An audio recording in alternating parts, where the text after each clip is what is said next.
Next up, you have the San Francisco 49ers at home taking on the Lions. So the Lions, after 2 emotional wins, they got the wild card win over the Rams. That was very impressive to me because I was very impressed by the Rams. I thought the Rams were one of the more dangerous teams coming into the playoffs.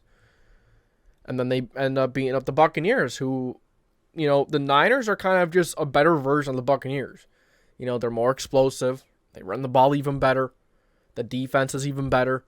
And Jared Goff is probably going to be pressured all game long. Maybe I have a little bit too much scoring going on here in this game. But I think that the Lions defense is going to allow a lot of points. I think that their passing defense is really going to struggle.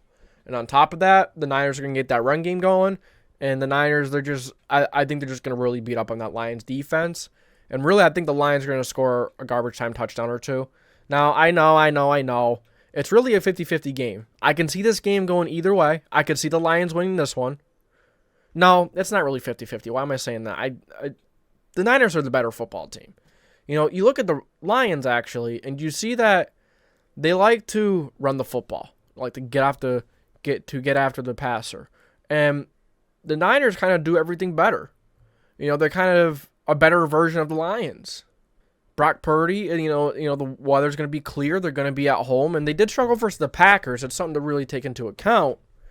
They really did struggle versus the Packers a little bit, but when it mattered most, Brock Purdy and that offense scored. When it mattered most, they put all the bad play calls, all the bad stuff behind them, and they won the football game when it mattered most. And that's something that kind of confused me last week. Kyle Shanahan did not call a good game. Brock Purdy, he was very fortunate. He didn't have a pick 6 right out the gate. But when it did matter most, they did it. But now on the other end, you're going to have a quarterback in Jared Goff who has had some incredible stretches this season. But he had that one stretch in the middle of the year that just sticks with you. It sticks with me. But he has been very good for the most part. But, there's that little stretch in the season where he played like one of the worst quarterbacks in the league. He turned the ball over the most in that stretch. If not the most, he was definitely towards the top. Now this is a defense you're going up against that they're opportunistic. They're going to make plays. They are going to pressure Jared Goff until the end of time.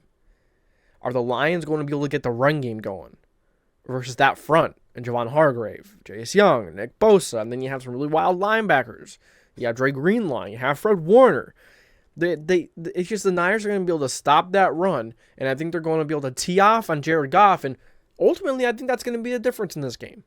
Them being able to stop the run, making the Lions throw, which is going to let the Niners defensive line continuously hit and pressure, pin their ears back, and go after Jared Goff. And I could see a game where where this could be one of those conference championship where the Niners just smoke them. I could see it. And, the Lions, they're coming across, they're not coming across, not from the East Coast, but they're still coming across pretty far. They're going to be going to Levi Stadium. It is going to be shiny. The weather's going to be nice. I think it's going to be cloudy. And that's good for Brock Purdy. And that's bad for the Lions defense. Because their defense is not very good. I have not been a fan of Aaron Glenn this year.